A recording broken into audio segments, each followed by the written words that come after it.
April 16th, 2024, East Baltimore. Jamel Sanders is serving the remainder of his 5-year sentence at Volunteers of America, a facility that helps inmates transition back into society. On this day, investigators say Sanders left the facility and never returned. It was, in fact, the second time he had escaped in just 1 week.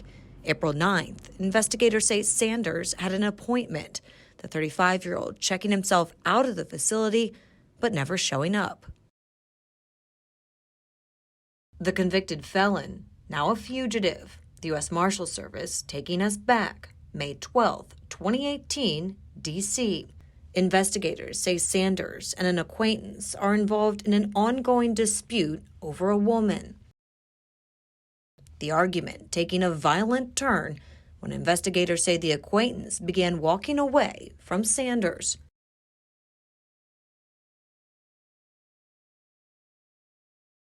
The metaphorical phrase, stabbed in the back, turning into a real-life crime story.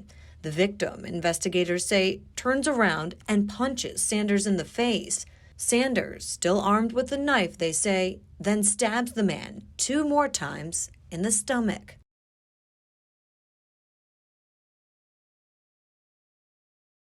He survived. Sanders flees, and according to investigators, over the next 1.5 years continues to commit other crimes before his arrest in 2020. The next year, Sanders is sentenced to 5 years in prison for the crime.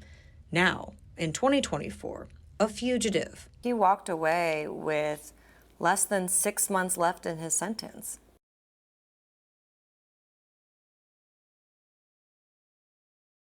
According to the U.S. Marshals Service, Sanders' criminal history dates back more than 2 decades. His juvenile record sealed, but his adult record viewable and extensive. Sanders, investigators say, showing repeated arrests for drugs, including selling heroin to an undercover officer back in 2010, and assaults, including 4 cases that involved a knife, seemingly Sanders' weapon of choice.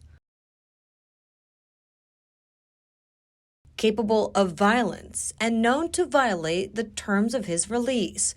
Records also show multiple probation violations, including 2 charges for tampering with his GPS detection device. Sanders, now on the run.